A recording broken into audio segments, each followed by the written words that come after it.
ಹರ ಹರ ನಮಃ ಪಾರ್ವತೀಪತಯೇ ಹರ ಹರ ಮಹಾದೇವ. ಆತ್ಮೀಯ ಪ್ರಿಯ ಪ್ರೇಕ್ಷಕ ಮಿತ್ರರೇ, ತಮ್ಮೆಲ್ಲರಿಗೂ ಕೂಡ ಶಿವರಾತ್ರಿ ಹಬ್ಬದ ಶುಭಾಶಯಗಳು. ಇಂತಹ ಮಂಗಲಕರವಾದಂಥ ಹಬ್ಬದ ಸುಸಂದರ್ಭದಲ್ಲಿ ಶಿವರಾತ್ರಿಯ ಬಗ್ಗೆ ವಿಶೇಷತೆ ಏನು, ಶಿವರಾತ್ರಿಯ ಆಚರಣೆ ಏನು, ಮತ್ತು ಶಿವರಾತ್ರಿಯಲ್ಲಿ ನಾವು ಏನೇನು ಪೂಜೆ ಪುನಸ್ಕಾರಗಳನ್ನು ಮಾಡಬಹುದು ಎಂಬಂತಹ ಎಲ್ಲ ವಿಷಯಗಳನ್ನು ಕೂಡ ತಿಳ್ಕೊಳ್ಳುವಂತಹ ಒಂದು ಪ್ರಯತ್ನ ಮಾಡೋಣ. ನೋಡಿ, 2026ನೇ ಇಸ್ವಿಯಲ್ಲಿ 15ನೇ ತಾರೀಕು ಭಾನುವಾರ ದಿವಸ ಮಾಘ ಶುದ್ಧ ತ್ರಯೋದಶಿ ಮತ್ತು ಚತುರ್ದಶಿಗೆ ಶಿವರಾತ್ರಿ ಹೇಳುವಂಥದ್ದು ಬರುತ್ತೆ. ಹಾಗಾಗಿ 15ನೇ ತಾರೀಕು ಭಾನುವಾರ ದಿವಸ ಆಚರಣೆ ಮಾಡುವಂಥದ್ದು ಬಹಳ ಉತ್ತಮವಾದಂಥದ್ದು. ಶಿವರಾತ್ರಿ ಹೆಸರೇ ಹೇಳುವ ಹಾಗೆ ಶಿವನನ್ನು ರಾತ್ರಿಯ ಸಮಯದಲ್ಲಿ ವಿಶೇಷವಾಗಿ ಪೂಜೆ ಪುನಸ್ಕಾರವನ್ನು ಮಾಡುವಂಥದ್ದು. ಶಿವನನ್ನು ನೋಡಿ, ಮಂಗಲಕರವಾದಂತಹ ಅನುಕೂಲ ಮಾಡುವಂತಹ ದೇವರು ಅಂತ ಹೇಳಿ ಕರೀತೇವೆ. ಹಾಗೆ ಜೀವನದಲ್ಲಿ ಭಕ್ತರ ಎಲ್ಲ ಅಭೀಷ್ಟಗಳನ್ನು ಕೂಡ ನೆರವೇರಿಸುವಂತಹ ದೇವರು ಅಂತ ಹೇಳಿ ಕರೀತೇವೆ. ಹಾಗೆ ನಮ್ಮ ಕಷ್ಟ ತೊಂದರೆಗಳನ್ನು ಪರಿಹಾರ ಮಾಡುವಂತಹ ಆಪದ್ಬಾಂಧವ ಅಂಥೇಳಿ ಕರೀತೇವೆ. ಹೀಗೆ ನಾನಾ ಪ್ರಕಾರವಾಗಿ ಶಿವನನ್ನು ಕರೀತಾರೆ. ಅನೇಕ ಪುರಾಣ ಐತಿಹ್ಯದ ಪ್ರಕಾರವಾಗಿ ಈ ಶಿವರಾತ್ರಿಯ ಬಗ್ಗೆ ಅನೇಕ ಕಥೆಗಳನ್ನು ಕೂಡ ನಾವು ಕೇಳಬಹುದು ಪುರಾಣೋಕ್ತವಾಗಿ. ಯಾಕಂದರೆ ಪುರಾಣೋಕ್ತವಾಗಿ ಶಿವಪುರಾಣ, ಸ್ಕಂದ ಪುರಾಣ, ಗಣೇಶ ಪುರಾಣ, ಹೀಗೆ ಅನೇಕ 18 ಮಹಾಪುರಾಣಗಳು ಮತ್ತು ಉಪಪುರಾಣಗಳು ಹೇಳುವಂಥದ್ದಿದೆ. ಹೀಗಾಗಿ ಅನೇಕ ಪುರಾಣಗಳಲ್ಲಿ ಶಿವನ ಸಂಬಂಧವಾದಂತಹ ಪೂಜೆಗಳು, ಪುನಸ್ಕಾರಗಳು, ಇಂತಹ ವಿಷಯಗಳನ್ನೆಲ್ಲ ವಿಶೇಷವಾಗಿ ತಿಳಿಸ್ಕೊಟ್ಟಿದ್ದಾರೆ. ಈ ದಿವಸ ಶಿವರಾತ್ರಿಯ ಹಬ್ಬದ ಒಂದು ವಿಶೇಷವಾದಂಥ ಒಂದು ಶಕ್ತಿ ಏನು, ಅಥವಾ ಅದು ಆರಾಧನೆ ಮಾಡುವ ಮಾತ್ರದಿಂದ ಮನುಷ್ಯನು ಹೇಗೆ ಆ ಶಿವನ ಅನುಗ್ರಹಕ್ಕೆ ಪಾತ್ರನಾಗ್ತಾನೆ ಎಂಬಂತಹ ಎಲ್ಲ ವಿಷಯಗಳನ್ನು ಕೂಡ ತಿಳ್ಕೊಳ್ಳೋಣ. ಶಿವರಾತ್ರಿ ಅದರಲ್ಲಿ ನೋಡಿ, ನಮಗೆ ಜೀವನದ ಕತ್ತಲೆಯನ್ನೆಲ್ಲ ನಾಶ ಮಾಡಿ ಜ್ಞಾನದ ಕಡೆಗೆ ಕರ್ಕೊಂಡು ಹೋಗುವಂತಹ ವಿಶೇಷವಾದಂಥ ಒಂದು ಶಕ್ತಿ ಶಿವ. ಶಿವನನ್ನು ಯೋಗಕಾರಕ, ಜ್ಞಾನಕಾರಕ, ವಿದ್ಯಾದಾತ, ಹೀಗೆ ಬೇರೆ ಬೇರೆ ಬೇರೆ ಬೇರೆ ಹೆಸರಿಂದ ಕರೀತಾರೆ. ಮನುಷ್ಯನ ನಿಜವಾದಂಥ ಅರ್ಥಗಳಾಗುವಂಥದ್ದು, ನಿಜವಾದಂತಹ ಕತ್ತಲು ಅಥವಾ ಅಜ್ಞಾನ ಹೇಳುವಂಥದ್ದು ಪರಿಹಾರ ಮಾಡುವಂಥ ಮುಖ್ಯವಾದಂಥ ಒಂದು ಶಕ್ತಿ ಸಮಯವೇ ಶಿವರಾತ್ರಿ ಹೇಳುವಂಥದ್ದು. ಹಾಗಾಗಿ ಇಂತಹ ಶಿವರಾತ್ರಿಗೆ ಹಬ್ಬ ಅಂತಲೂ ಕೂಡ ಕರೀತಾರೆ, ಪರ್ವ ದಿವಸ ಎಂಬುದಾಗೂ ಕರೀತಾರೆ, ಮತ್ತು ಶಿವರಾತ್ರಿ ಮಹೋತ್ಸವ ಎಂಬುದಾಗೂ ಕೂಡ ಕರೀತಾರೆ.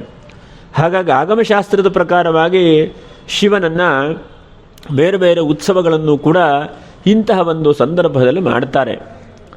ಹಾಗೆ ಶಿವನ ಸಂಬಂಧವಾದಂಥದ್ದು ಮತ್ತು ಈ ಶಿವರಾತ್ರಿಯ ಸಂಬಂಧವಾದಂತಹ ಒಂದು ಹಂತದ ಕಥೆಗಳನ್ನು ತಿಳ್ಕೊಳ್ಳುವಂತಹ ಒಂದು ಪ್ರಯತ್ನ ಮಾಡೋಣ. ಹಾಗೆ ಪುರಾಣಗಳ ಪ್ರಕಾರವಾಗಿ ನೋಡಿ, ಹಿಂದೆ ದೇವಾನುದೇವತೆಗಳು ಅಮೃತತ್ವದ ಪ್ರಾಪ್ತಿಗಾಗಿ, ಅಮೃತವು ಸಿದ್ಧಿಯಾಗಲಿ ಹೇಳುವಂಥ ಉದ್ದೇಶದಿಂದ ಸಮುದ್ರ ಮಥನ ಮಾಡ್ತಾರೆ. ವಾಸುಕಿ ಹೇಳುವಂತಹ ನಾಗನನ್ನು ಕಟ್ಟಿಕೊಂಡು ಮಂದರ ಪರ್ವತವನ್ನು ಕಡಿತಾರೆ. ಅದು ನಮಗೆಲ್ಲ ಗೊತ್ತಿರುವಂತಹ ಒಂದು ಕಥೆ. ಅಂತಹ ಮಂದರ ಪರ್ವತವನ್ನು ಕಡಿತಾ ಇರುವಂಥ ಸಂದರ್ಭಕ್ಕೆ ಅಮೃತ ಬರಲಿ, ಅಮೃತ ಸಿಗಲಿ, ಅಮೃತತ್ವವಾಗಲಿ, ನಮಗೆ ಸಾವೇ ಇರದೇ ಇರುವಂತಹ ಒಂದು ಯೋಗ ಭಾಗ್ಯಗಳು ಸಿಗಲಿ ಹೇಳುವಂಥ ಉದ್ದೇಶದಿಂದ ಅಮೃತಕ್ಕೋಸ್ಕರವಾಗಿ ದೇವತೆಗಳು, ರಾಕ್ಷಸರು ಹೀಗೆ ಪರಸ್ಪರ ಒಂದು ಸಮುದ್ರ ಮಥನ ಮಾಡ್ತಾರೆ. ಅಂತಹ ಸಮುದ್ರ ಮಥನ ಮಾಡುವಂಥ ಒಂದು ಸಂದರ್ಭದಲ್ಲಿ ಸಮುದ್ರದಿಂದ ಎಲ್ಲವೂ ಕೂಡ ಬರುತ್ತೆ. ಸಮುದ್ರದಲ್ಲಿ, ಸಮುದ್ರದ ಆಳದಲ್ಲಿ ಅನೇಕ ರೀತಿಯಾದಂತಹ ಉಚ್ಚೈಶ್ರವಸ ಹೇಳುವಂಥ ಒಂದು ಕುದುರೆ ಬರುತ್ತೆ. ಉಚ್ಚೈಶ್ರವಸ ಅಂತಂದರೆ ಕುದುರೆಯ ಹೆಸರು. ಈ ಕುದುರೆ ಹೇಗಪ್ಪ ಅಂತಂದರೆ ಏನು ಬೇಡಿಕೊಂಡ್ರೂ ಕೂಡ ಸಿಗತ್ತೆ, ಮತ್ತು ಸಮಯಕ್ಕೆ ಬೇರೆ ಬೇರೆ ರೀತಿಯಾದಂತಹ ಬದಲಾವಣೆಗಳನ್ನು, ಬಣ್ಣಗಳನ್ನು ಕೂಡ ಬದಲಾವಣೆ ಮಾಡುತ್ತದೆ. ಅನಂತರ ಕಾಮಧೇನು ಬರುತ್ತೆ. ಕಾಮಧೇನು ನಮ್ಮೆಲ್ಲರಿಗೂ ಕೂಡ ಗೊತ್ತಿರುವಂಥದ್ದು. ವಸಿಷ್ಠ ಮಹರ್ಷಿಗಳ ಆಶ್ರಮದಲ್ಲಿ ನಂದಿನಿ ಹೇಳುವಂತಹ ಒಂದು ಕಾಮಧೇನು ಇರುತ್ತೆ. ಅದ್ರ ಬಗ್ಗೆ ನಾವು ಗಮನಿಸಿದ್ದೇವೆ, ಕೇಳಿದ್ದೇವೆ ಹಿಂದೆ. ಅನಂತರ ಕಲ್ಪವೃಕ್ಷ, ಈ ಒಂದು ಕಲ್ಪ ಮುಗಿಯುವವರೆಗೂ ಕೂಡ ಒಂದು ಜೀವ ಇರುವಂತಹ ಕಲ್ಪವೃಕ್ಷ, ಅಂದರೆ ನಾವೆಲ್ಲ ತೆಂಗಿನ ಮರ ಕಲ್ಪವೃಕ್ಷ ಅಂತ ಹೇಳ್ತೇವೆ. ಅದರ ಅರ್ಥ ಏನಪ್ಪ ಅಂತಂದರೆ ಸದಾಕಾಲ ಇರುವಂತಹ ವೃಕ್ಷ ಹೇಳುವಂಥ ಅರ್ಥ. ಹಾಗೆ ತುಳಸಿ ಬರುತ್ತೆ, ಅಲಕ್ಷ್ಮಿಯೂ ಕೂಡ ಹುಟ್ಟಿ ಬರ್ತಾಳೆ. ಅಲಕ್ಷ್ಮಿಯನ್ನು ಉದ್ದಾಲಕ ಹೇಳುವಂಥ ಮಹರ್ಷಿಗೆ ಮದುವೆ ಮಾಡ್ತಾರೆ. ಹಾಗೆ ಲಕ್ಷ್ಮಿಯೂ ಕೂಡ ಸಮುದ್ರದಲ್ಲಿ ಹುಟ್ಟಿ ಬರ್ತಾಳೆ. ಅಂಥ ಲಕ್ಷ್ಮಿಯನ್ನು ವಿಷ್ಣು ವರಿಸ್ತಾನೆ. ಹೀಗೆ ಅನೇಕ ರೀತಿಯಾದಂತಹ ಎಲ್ಲ ವಸ್ತುಗಳು ಕೂಡ ಸಮುದ್ರದಿಂದ ಬರ್ತಾ ಇರುತ್ತೆ. ಕೊನೆಗೆ ಹಾಲಾಹಲ ವಿಷವೂ ಕೂಡ ಬರುತ್ತೆ. ಯಾಕಂದರೆ ಒಳ್ಳೆಯದೆಲ್ಲ ಬಂದರೆ ಎಲ್ಲರಿಗೂ ಕೂಡ ಬೇಕು. ಆದರೆ ಹಾಲಾಹಲ ವಿಷವನ್ನು ಕುಡಿಯುವಂಥವ್ರು ಯಾರು, ಅದನ್ನು ತಡೆಯುವಂಥ ಒಂದು ಶಕ್ತಿ ಜಗತ್ತಿನಲ್ಲಿ ಯಾರಿದೆ ಅಥವಾ ಯಾರು ಇದನ್ನು ಧಾರಣೆ ಮಾಡ್ತಾರೆ ಅಂತ ಹೇಳಿದೆ ಯೋಚನೆ ಮಾಡ್ತಾ ಇರುವಂಥ ಸಂದರ್ಭಕ್ಕೆ ದೇವತೆಗಳೆಲ್ಲ ಯೋಚನೆ ಮಾಡ್ತಾ ಇರ್ತಾರೆ. ಬ್ರಹ್ಮಾಂಡವನ್ನು ಹೇಗೆ ರಕ್ಷಣೆ ಮಾಡಬೇಕು, ಬ್ರಹ್ಮಾಂಡ ಜಗತ್ತು ಈ ಪ್ರಪಂಚ ಹೇಳುವಂಥದ್ದು ಇರಬೇಕು ಅಂತಂದರೆ ಈ ಹಾಲಾಹಲ ವಿಷವನ್ನು ಒಂದು ಸಾಮರ್ಥ್ಯದಿಂದ ಹಿಡಿದುಕೊಳ್ಳುವಂತಹ ವ್ಯಕ್ತಿಗಳು ಬೇಕಲ್ಲ ಅಂಥೇಳಿ ಯೋಚನೆ ಮಾಡ್ತಾ ಇರುವಂಥ ಸಂದರ್ಭಕ್ಕೆ ಅದನ್ನು ಆ ಪರಮೇಶ್ವರನೇ ಸೇವನೆ ಮಾಡ್ತಾನೆ. ಆ ಪರಮೇಶ್ವರನು ಹಾಲಾಹಲ ವಿಷವನ್ನು ಕುಡಿತಾನೆ. ಆವಾಗ ಪಕ್ಕದಲ್ಲಿರುವಂತಹ ಪಾರ್ವತಿಗೆ ಭಯವಾಗತ್ತೆ. ಏನಪ್ಪ ಶಿವನ ಮುಂದಿನ ಪರಿಸ್ಥಿತಿ ಏನು ತೊಂದರೆ ಆಗಿಬಿಡಬಹುದು ಹೇಳುವಂಥ ಉದ್ದೇಶದಿಂದ ಗಾಬರಿಯಿಂದ ಶಿವನ ಕಂಠವನ್ನು ಹಿಡಿತಾಳೆ. ಆ ಕಂಠವನ್ನು ಹಿಡಿದಾಗ ಹಾಲಾಹಲ ವಿಷವು ಆ ಕಂಠದಲ್ಲಿ ನಿಂತ್ಕೊಳ್ತದೆ. ಅದರಿಂದ ವಿಷಕಂಠ ಎಂಬುದನ್ನು ಕೂಡ ನಾವು ಶಿವನಿಗೆ ಹೆಸರು ಹೇಳಿ ಕರಿತೇವೆ. ಹಾಗಾಗಿ ಇಂತಹ ವಿಷಕಂಠನಾಗ್ತಾನೆ. ವಿಷಕಂಠನಾಗಿ ಆ ಶರೀರದಲ್ಲಿ ಇಡೀ ಶರೀರಕ್ಕೂ ಕೂಡ ವಿಷವು ಆವರಿಸಬಾರದು ಹೇಳುವಂಥ ಉದ್ದೇಶದಿಂದ ಆ ದಿವಸ ರಾತ್ರಿಯಲ್ಲಿ ನೃತ್ಯ, ಭಜನೆ, ಸಂಗೀತ, ಶಿವನಾಮಸ್ಮರಣೆ ಹೀಗೆಲ್ಲ ಮಾಡ್ತಾರೆ. ಇಂತಹ ಒಂದು ದಿವಸಕ್ಕೆ ಶಿವರಾತ್ರಿ ಹೇಳುವಂಥ ಹೆಸರು ಬಂತು. ಅಥವಾ ಇಂತಹ ದಿವಸ ಹಾಲಾಹಲ ವಿಷವೂ ಕೂಡ ಉತ್ಪತ್ತಿಯಾಯಿತು. ಇದರಿಂದ ಒಂದು ಜಾಗರಣೆ ಮಾಡಿ ಎಲ್ಲ ಭಕ್ತರು ಶಿವನ ಆರಾಧನೆ ಮಾಡಿದ್ದಾರೆ ಹೇಳುವಂಥ ಉದ್ದೇಶದಿಂದ ಆ ದಿವಸಕ್ಕೆ ಶಿವರಾತ್ರಿ ಎಂಬಂತಹ ಪುರಾಣದ ಕಥೆಯನ್ನು ಕೂಡ ನಾವು ಕಾಣಬಹುದು. ಹಾಗೆ ಇನ್ನೊಂದು ಪುರಾಣ ಕಥೆಗಳ ಪ್ರಕಾರವಾಗಿ ನೋಡಿ, ಶಿವನನ್ನು ವರಿಸಬೇಕು ಹೇಳುವಂತಹ ಒಂದು ಉತ್ಕಟವಾದಂತಹ ಮನಸ್ಸಿನಿಂದ ಪಾರ್ವತಿಯು ತಪಸ್ಸನ್ನು ಮಾಡ್ತಾಳೆ, ಕಾತ್ಯಾಯಿನಿ ಆಗ್ತಾಳೆ. ಅದರ ಜೊತೆಗೆ ಸ್ವಯಂವರ ಕಳಾ ಹೇಳುವಂತಹ ಒಂದು ವಿಶೇಷವಾದಂಥ ಯೋಗಿನಿ ದೇವತೆಯನ್ನು ಕೂಡ ನಿರಂತರವಾಗಿ ಸತತವಾಗಿ ಮರಳಿ ಮರಳಿ ಮರಳಿ ಮರಳಿ ಜಪ ಮಾಡ್ತಾಳೆ, ಪಾರಾಯಣೆ ಮಾಡ್ತಾಳೆ, ತಪಸ್ಸನ್ನು ಮಾಡ್ತಾಳೆ. ಕಠಿಣವಾದಂತಹ ತಪಸ್ಸನ್ನು ಆ ಯೋಗಿನಿ ದೇವತೆಗಳನ್ನು ತಪಸ್ಸು ಮಾಡಿ ಕೊನೆಗೆ ಶಿವನು ಪಾರ್ವತಿಗೆ ಪ್ರತ್ಯಕ್ಷವಾಗಿ ಪಾರ್ವತಿಯನ್ನು ವಿವಾಹವಾಗ್ತಾನೆ. ಇಂತಹ ಕಲ್ಯಾಣೋತ್ಸವವಾದಂತಹ ಒಂದು ಶುಭವಾದಂಥ ದಿವಸಕ್ಕೂ ಕೂಡ ಶಿವರಾತ್ರಿ ಎಂಬಂತಹ ವಿಷಯಗಳನ್ನು ಕೂಡ ನಾವು ಪುರಾಣಗಳಲ್ಲಿ ತಿಳ್ಕೊಳ್ಳಬಹುದು. ಹಾಗೆ ಇನ್ನೊಂದು ಪುರಾಣಗಳ ಪ್ರಕಾರವಾಗಿ ನೋಡಿ, ಲಿಂಗ ಪುರಾಣದಲ್ಲಿ ಈ ಒಂದು ವಿಶೇಷವಾದಂತಹ ಒಂದು ಕಥೆ ಬರುತ್ತೆ.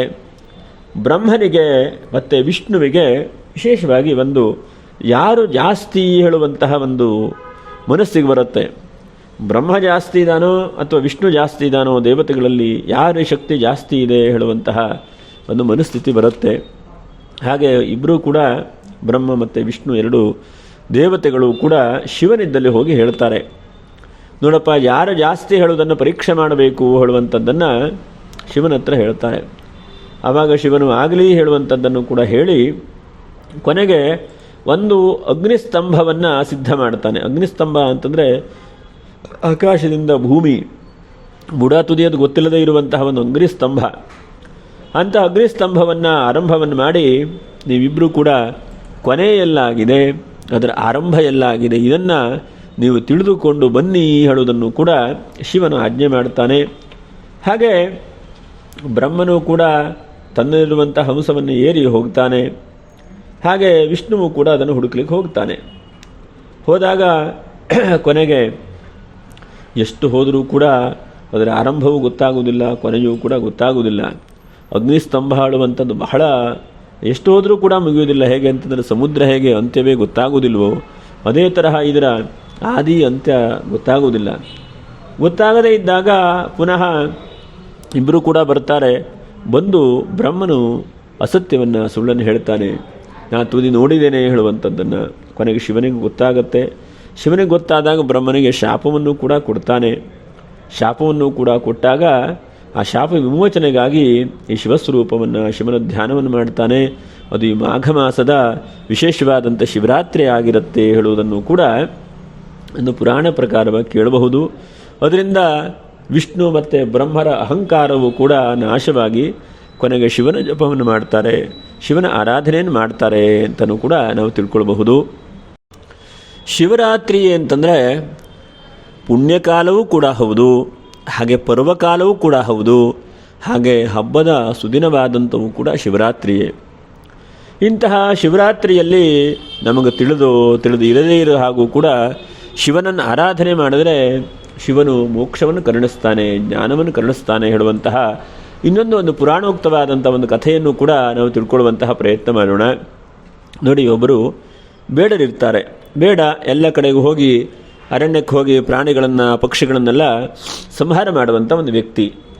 ಆ ವ್ಯಕ್ತಿ ಏನು ಮಾಡ್ತಾನೆ, ಒಂದು ದಿವಸ ಕಾಡಿಗೆ ಹೋಗ್ತಾನೆ, ಅನೇಕ ಪ್ರಾಣಿ ಪಕ್ಷಿಗಳನ್ನು ಸಂಹಾರ ಮಾಡ್ತಾನೆ, ಬೇಟೆಯಾಡ್ತಾ ಇರುವಂತಹ ಒಂದು ಸಂದರ್ಭ.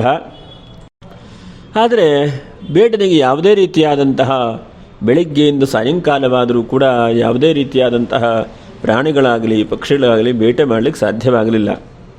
ಅವಾಗ ಕೊನೆಗೆ ಸಾಯಂಕಾಲವಾಗ್ತದೆ. ಸಾಯಂಕಾಲವಾದ ಅನಂತರದಲ್ಲಿ ಕೆಳಗಡೆಗೆ ಪ್ರಾಣಿ ಪಕ್ಷಿಗಳೆಲ್ಲ ಕೆಳಗಡೆಗೆ ಭಯಂಕರವಾದದ್ದು ಕ್ರೂರ ಮೃಗಗಳಿರುತ್ತಲ್ವ ಕಾಡಿನಲ್ಲಿ. ಹಾಗಾಗಿ ರಾತ್ರಿ ಆಯಿತು, ಹಿಂದೆ ಹೋಗ್ಲಿಕ್ಕೆ ಆಗುವುದಿಲ್ಲ. ನೋಡುವ ಅಂಥೇಳಿ ಒಂದು ಮರವನ್ನು ಏರಿ ಕೂತ್ಕೊಳ್ತಾನೆ.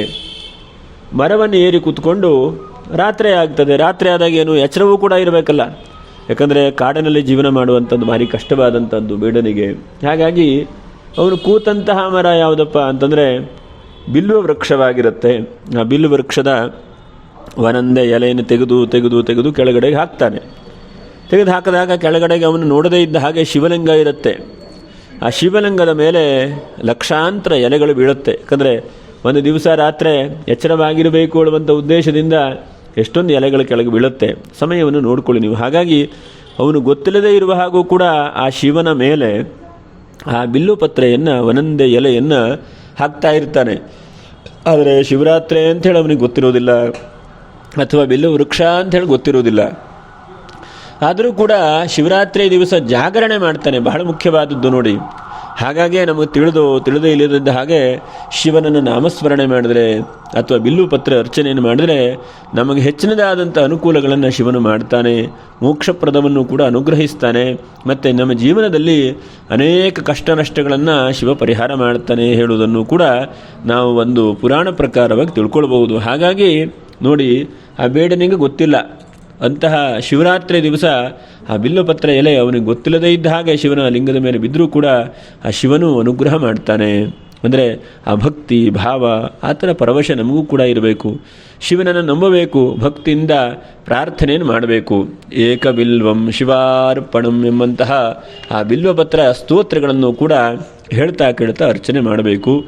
ಇಂತಹ ಒಂದು ಸುಂದರಭದಲ್ಲಿ ನಾವು ಏನು ಮಾಡಬಹುದಪ್ಪ?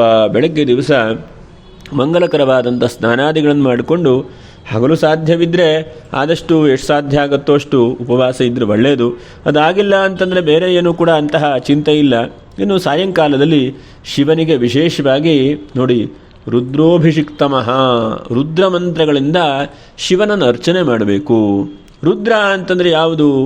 ನಮಕ ಚಮಕಗಳನ್ನು ಪಠನೆ ಮಾಡಿ ಅಥವಾ ಪಠನೆ ಮಾಡುವಂತಹ ವ್ಯಕ್ತಿಗಳಿದ್ದರೆ ಅವರ ಹತ್ರ ಅಭಿಷೇಕವನ್ನು ಮಾಡಿಸಿ ವಿಶೇಷವಾಗಿ ಪೂಜೆ ಪುನಸ್ಕಾರ ಪ್ರಾರ್ಥನೆಯನ್ನು ಮಾಡಬೇಕು. ಆದಷ್ಟು ಮಟ್ಟಿಗೆ ನೋಡಿ, ಶಾಸ್ತ್ರಗಳಲ್ಲಿ ಶಿವನಿಗೆ ಗಂಗಾಮೃತ ಅಥವಾ ಗಂಗಾಜಲವನ್ನು ಅಭಿಷೇಕ ಮಾಡಬೇಕು. ಅದರಿಂದ ಶಿವನು ಬಹಳ ಮುಖ್ಯವಾಗಿ ಸಂತೃಪ್ತಿ ಹೊಂದುತ್ತಾನೆ. ಶಿವನಿಗೆ ವಿಶೇಷವಾಗಿ ಅಭಿಷೇಕ ಪ್ರಿಯ ಶಿವ, ಹಾಗೆ ಅಲಂಕಾರ ಪ್ರಿಯೋ ವಿಷ್ಣು, ಅಲಂಕಾರವನ್ನು ವಿಷ್ಣುವಿಗೆ ವಿಶೇಷವಾಗಿ ಮಾಡಬೇಕು. ಹಾಗೆ ನೈವೇದ್ಯ ಪ್ರಿಯ, ಗಣಪತಿಗೆ ಯಾವ್ದು ಮಾಡಬೇಕಪ್ಪ? ಚೆನ್ನಾಗಿ ನೈವೇದ್ಯ ಮಾಡಬೇಕು. ದುರ್ಗಾ ಪರಮೇಶ್ವರಿಗೆ ಲಕ್ಷ್ಮಿಗೆ ಕುಂಕುಮಾರ್ಚನೆಯನ್ನು ಮಾಡಬೇಕು. ಹಾಗೆ ನಮಸ್ಕಾರ ಪ್ರಿಯೋ ಭಾನು, ಸೂರ್ಯನ ನಮಸ್ಕಾರ ಮಾಡಬೇಕು. ಹೀಗೆ ಒಂದೊಂದು ದೇವತೆಗಳಿಗೆ ಒಂದು ವಿಶೇಷವಾಗಿ ನಾವು ಮಾಡುವ ಮಾತ್ರದಿಂದ ಆ ದೇವತೆಗಳು ಸಂತೃಪ್ತಿ ಹೊಂದುತ್ತಾರೆ.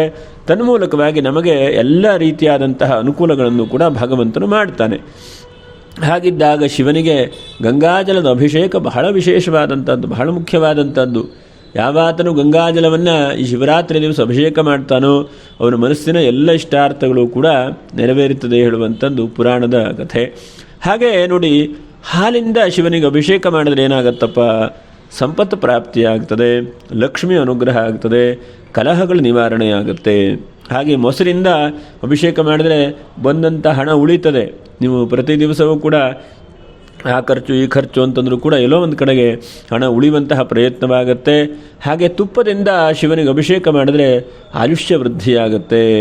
ಘೃತದಿಂದ ತುಪ್ಪದಿಂದ ನಮಗೆ ಆಯುಷ್ಯ ವೃದ್ಧಿಯಾಗುತ್ತೆ. ಜೀವನದಲ್ಲಿ ಬರುವಂತಹ ಕಂಟಕಗಳು ತೊಂದರೆಗಳು ಪರಿಹಾರ ಆಗ್ತದೆ. ಹಾಗೆ ಬೆಲ್ಲ ಅಥವಾ ಸಕ್ಕರೆಯನ್ನು ಅಭಿಷೇಕ ಮಾಡುವ ಮಾತ್ರದಿಂದ ಸಮೃದ್ಧಿಯಾಗತ್ತೆ. ಜೀವನದಲ್ಲಿ ಸಮೃದ್ಧಿ ಯಾವುದಪ್ಪ ಅಂತಂದರೆ ನಮ್ಮ ಶಿವನ ಅನುಗ್ರಹವೇ ದೊಡ್ಡದಾದಂಥ ಸಮೃದ್ಧಿ.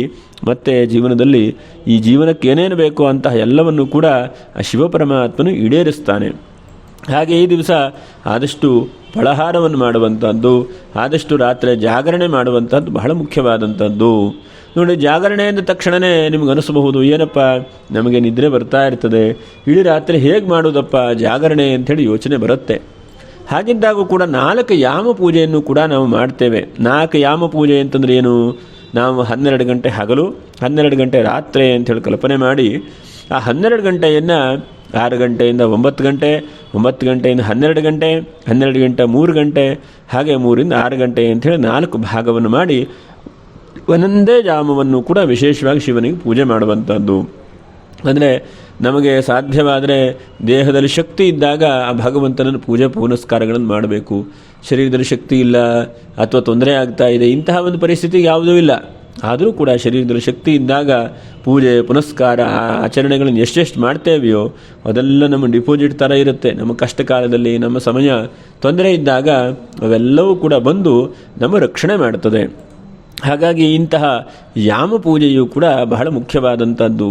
ರಾತ್ರಿಯಲ್ಲಿ ಜಾಗರಣೆ ಮಾಡಿ ಶಿವನ ನಾಮಸ್ಮರಣೆ ಅಥವಾ ಶಿವ ಪಂಚಾಕ್ಷರಿ ಜಪ ಅಥವಾ ಶಿವನಿಗೆ ರುದ್ರಾಭಿಷೇಕ ಅಥವಾ ಬಿಲ್ವಪತ್ರ ಅರ್ಚನೆ, ಹೀಗೆ ಯಾವ್ಯಾವ ಅವಕಾಶಗಳು ನಿಮ್ಮ ಕೈಯಲ್ಲಾಗುತ್ತೋ, ಅಥವಾ ರುದ್ರಮಂತ್ರ ಶ್ರವಣ ಮಾಡುವಂಥದ್ದು, ಅಥವಾ ಶಿವನ ಅಷ್ಟೋತ್ತರ ಶತನಾಮವನ್ನು ಹೇಳುವಂಥದ್ದು, ಶಿವನಿಗೆ ವಿಶೇಷವಾಗಿ ಅಭಿಷೇಕ ಮಾಡುವಂಥದ್ದು, ಹೀಗೆ ಅಥವಾ ನಿಮ್ಮ ಕೈಯಲ್ಲಿ ಮಾಡಲಿಕ್ಕೆ ಆಗುವುದಿಲ್ವೋ ಯಾರನ್ನ ಕೈಲಾದರೂ ಕೂಡ ಸಂಕಲ್ಪ ಮಾಡಿಸಿ ಆ ಶಿವನು ಪ್ರಸನ್ನತೆ ಹೊಂದುತ್ತಾನೆ. ತನ್ಮೂಲಕವಾಗಿ ಎಲ್ಲ ರೀತಿಯಾದಂಥ ಕಷ್ಟಗಳನ್ನು ಕೂಡ ಪರಿಹಾರ ಮಾಡ್ತಾನೆ. ನೋಡಿ, ಶಿವನನ್ನು ಎಲ್ಲದಕ್ಕೂ ಕೂಡ ನಾವು ಪೂಜೆ ಮಾಡಬಹುದು. ಯಾವುದಕ್ಕಪ್ಪ ಅಂತಂದರೆ ನನಗೆ ಬಹಳ ಕಷ್ಟ ಕಷ್ಟ ಕಷ್ಟ ಅಂತೇಳಿ ಎಷ್ಟೋ ಜನ ಹೇಳ್ತಾ ಇರ್ತಾರೆ. ಆ ಕಷ್ಟ ಪರಿಹಾರ ಆಗಬೇಕು ಅಂತಂದರೆ ಆ ಕಷ್ಟಕ್ಕೆ ಪರಿಹಾರ ಯಾವುದಪ್ಪ ಅಂತಂದರೆ ಶಿವನೇ ಪರಿಹಾರ. ಶಿವನೇ ಎಲ್ಲದಕ್ಕೂ ಕೂಡ ಪರಿಹಾರವನ್ನು ಅನುಗ್ರಹಿಸ್ತಾನೆ. ಹಾಗೆ ವಿವಾಹಾದಿಗಳು ಮಂಗಲ ಕಾರ್ಯಗಳಾಗಲಿಲ್ಲ ಅಂಥವರು ಕೂಡ ಇಂತಹ ಶಿವರಾತ್ರಿಯ ವ್ರತವನ್ನು, ಶಿವರಾತ್ರಿಯನ್ನು ಶ್ರದ್ಧಾಭಕ್ತಿಯಿಂದ ಪೂಜೆ ಮಾಡಬಹುದು, ಪ್ರಾರ್ಥನೆ ಮಾಡಬಹುದು. ಎಲ್ಲ ಚೆನ್ನಾಗಿದೆ ಸ್ವಾಮಿ, ಆರೋಗ್ಯವೇ ಸರಿ ಇಲ್ಲ, ಆರೋಗ್ಯದಲ್ಲೇ ಕೊರತೆ, ಆರೋಗ್ಯದಲ್ಲೇ ತೊಂದರೆ ಅಂತಂದರೆ ಆರೋಗ್ಯದ ವಿಷಯಕ್ಕೂ ಕೂಡ ಒಳ್ಳೆಯದಾಗಲಪ್ಪ, ಅನುಕೂಲ ಆಗಲಿ ಅಂಥೇಳಿ ಮಾಡಬಹುದು. ಎಲ್ಲ ಚೆನ್ನಾಗಿದೆ, ಮನಸ್ಸಿಗೆ ತೊಂದರೆ, ಯಾಕೋ ಸಮಾಧಾನ ಇಲ್ಲ, ನೆಮ್ಮದಿಯೇ ಇಲ್ಲ ಅಂತಂದರೂ ಕೂಡ ಮಾಡಬಹುದು. ಹೀಗೆ ಶಿವನನ್ನು ಏನನ್ನು ಕೇಳಿದ್ರೂ ಕೂಡ ಶಿವನು ಅನುಗ್ರಹಿಸ್ತಾನೆ. ಹಾಗಾಗಿ ಶಿವನಿಗೆ ವಿಶೇಷವಾಗಿ ಮಂಗಲಪ್ರದ ಎಂಬುದಾಗಿ ಕರೀತಾರೆ. ಸ್ಮಶಾನ ವಾಸಿಯಾದರೂ ಕೂಡ ಭಸ್ಮ ಗಜ ಚರ್ಮಾಂಧರ ಹುಟ್ಟಂಥ ಶಿವ ಇದ್ದರೂ ಕೂಡ ಆ ಶಿವನು ನಮಗೆ ಬೇಕಾದಂಥ ಎಲ್ಲವನ್ನು ಕೂಡ ಅನುಗ್ರಹಿಸ್ತಾನೆ. ಹಾಗಾಗಂತಹ ಶಿವನು ಎಲ್ಲರಿಗೂ ಕೂಡ ಅನುಗ್ರಹವನ್ನು ಉಂಟು ಮಾಡಲಿ. ಮತ್ತು ಇನ್ನೊಂದು ಕೂಡ ಹೇಳ್ತಾರೆ ಹಿರಿಯರು, ಎಲ್ಲದಕ್ಕೂ ಕೂಡ ಉಪವಾಸವೇ ಮದ್ದು ಅಂತೇಳಿ ಹೇಳ್ತಾರೆ. ಹಾಗೆ ಒಂದು ದಿವಸ ಆದರೂ ಕೂಡ ಆ ಶಿವರಾತ್ರಿಯ ಸಂದರ್ಭದಲ್ಲಿ ನಮ್ಮ ಶರೀರದಲ್ಲಿರುವಂತಹ ಏರುಪೇರುಗಳೆಲ್ಲ ಸರಿಯಾಗಲಿ ಹೇಳುವಂಥ ಉದ್ದೇಶದಿಂದ ಉಪವಾಸಾದಿಗಳನ್ನು ಕೂಡ ಹೇಳಿದ್ದಾರೆ. ಹಾಗಂತೇಳಿ ಜಾಸ್ತಿಯನ್ನು ಕೂಡ ಮಾಡಲಿಕ್ಕೆ ಹೋಗಬಾರ್ದು. ಇವತ್ತಿನ ಶರೀರಕ್ಕೆ ಗ್ಯಾಸ್ಟ್ರಿಕ್ ಆಗೋದು, ಬೇರೆ ಬೇರೆ ತೊಂದರೆ ಆಗೋದು ಆಗುತ್ತದೆ. ಶುಗರು BP ಇರುವಂಥ ವ್ಯಕ್ತಿಗಳೆಲ್ಲ ಸ್ವಲ್ಪ ನಿಮ್ಮ ಆರೋಗ್ಯವನ್ನು ನೋಡಿಕೊಂಡು ಯಾವುದಾದ್ರೂ ಕೂಡ ಮಾಡಿ. ಯಾಕಂದರೆ ಶರೀರ ಮಾಧ್ಯಮ ಖಲು ಧರ್ಮ ಸಾಧನಂ ಅಂತ ಹಿರಿಯರು ಹೇಳ್ತಾರೆ. ಶರೀರ ಒಂದು ಮಾಧ್ಯಮ. ಶರೀರವನ್ನು ಆರೋಗ್ಯವಾಗಿ ಚೆನ್ನಾಗಿ ಸರಿಯಾಗಿ ಇಟ್ಕೊಂಡಿದ್ದರೆ ಬೇರೆ ಎಲ್ಲವೂ ಕೂಡ ಅನುಕೂಲ ಆಗ್ತದೆ. ಹಾಗಾಗಿ ಅಂತಹ ಶರೀರವು ಚೆನ್ನಾಗಿರುವ ಹಾಗೆ, ಶರೀರವು ಕೂಡ ಎಲ್ಲದಕ್ಕೂ ಕೂಡ ಸ್ಪಂದನೆ ಆಗುವ ಹಾಗೆ, ಶರೀರದಲ್ಲಿ ಸದಾಕಾಲವೂ ಕೂಡ ಅಭಿವೃದ್ಧಿ ಆಗುವ ಹಾಗೆ, ಅನುಕೂಲ ಆಗುವ ಹಾಗೆ ನಾವು ಭಗವಂತನನ್ನು ಬೇಡಿಕೊಳ್ತಾ, ಚಳಿಗಾಲ ಸ್ವಲ್ಪ ಮಟ್ಟಿಗೆ ಮುಗಿತಾ ಇದೆ. ಈ ವಾತಾವರಣಗಳು ಕೂಡ ಬಹಳಷ್ಟು ವ್ಯತ್ಯಾಸವಾಗ್ತಾ ಇದೆ. ಹಾಗಾಗಿ ವಾತಾವರಣದ ಚೇಂಜಿನಲ್ಲಿ ಸ್ವಾಭಾವಿಕವಾಗಿ ಬಿಸಿಲು ಪ್ರಾರಂಭವಾಗುವಂಥದ್ದು. ಶಿವರಾತ್ರಿ ಅಂತಂದರೆ ಶಿವರಾತ್ರಿ ಮುಗೀತಾ ಬೇರೆ ಕೆಲಸ ಮಾಡೋಣ, ಹಾಗೆ ಇನ್ನೊಂದು ಸಂಕ್ರಾಂತಿ ಮುಗೀತಾ ಬೇರೆ ಕೆಲಸ ಮಾಡೋಣ. ಹೀಗೆ ಹಿರಿಯರೆಲ್ಲ ಪ್ರಾಚೀನವಾಗಿ ಇಂಥ ಹಬ್ಬ ಹರಿದಿನಗಳನ್ನು ಇಟ್ಕೊಂಡು ಈ ಪ್ರಕೃತಿಯಲ್ಲಿ, ಪ್ರಪಂಚದಲ್ಲಿ ಮತ್ತು ವಾತಾವರಣಗಳಲ್ಲಿ ವ್ಯತ್ಯಾಸ ಆಗ್ತಾ ಇರುವಂಥ ಸಂದರ್ಭಕ್ಕೆ ಆ ಒಂದು ನಿಯಮಗಳನ್ನು ಇಟ್ಕೊಂಡು ಹಿಂದಿನವರೆಲ್ಲ ಮಾಡ್ತಾ ಇದ್ರು. ಹಾಗಾಗಿ ಪ್ರತಿಯೊಂದಕ್ಕೂ ಕೂಡ ದೇಶಕಾಲಗಳು ಬಹಳ ಮುಖ್ಯವಾದಂಥದ್ದು. ಆ ಪರಮೇಶ್ವರನು ಎಲ್ಲರಿಗೂ ಕೂಡ ಮಂಗಲವನ್ನು ಉಂಟು ಮಾಡಲಿ, ಕಷ್ಟ ತೊಂದರೆಗಳನ್ನು ಪರಿಹಾರ ಮಾಡಲಿ ಅಂತ ಹೇಳ್ತಾ ತಮ್ಮೆಲ್ಲರಿಗೂ ಕೂಡ ಶಿವರಾತ್ರಿ ಹಬ್ಬದ ಶುಭಾಶಯಗಳು. ಶಿವನು ಎಲ್ಲರಿಗೂ ಕೂಡ ಮಂಗಲವನ್ನು ಉಂಟು ಮಾಡಲಿ ಅಂತ ಹೇಳ್ತಾ ಶಿವನಲ್ಲಿ ಪ್ರಾರ್ಥನೆ ಮಾಡಿಕೊಳ್ಳೋಣ. ಓಂ ನಮಃ ಶಿವಾಯ, ಓಂ ನಮಃ ಶಿವಾಯ, ಓಂ ನಮಃ ಶಿವಾಯ, ಓಂ ನಮಃ ಶಿವಾಯ, ಓಂ ನಮಃ ಶಿವಾಯ, ಓಂ ನಮಃ ಶಿವಾಯ. ಶುದ್ಧಸ್ಫಟಿಕಸಂಕಾಶಂ ಶುದ್ಧವಿದ್ಯಾಪ್ರದಾಯಕಂ ಶುದ್ಧಂ ಪೂರ್ಣಂ ಚಿದಾನಂದಂ ಸದಾಶಿವಮಹಂ ಭಜೆ. ಹರ ಹರ ನಮಃ ಪಾರ್ವತೀಪತಯೇ. ಹರ ಹರ ಮಹದೇವ. ಭಗವಾನ್ ಸದ್ಗುರು ಶ್ರೀ ಶ್ರೀಧರ ಸ್ವಾಮಿ ಮಹಾರಾಜ ಕೀ ಜೈ. ನಮಸ್ಕಾರ.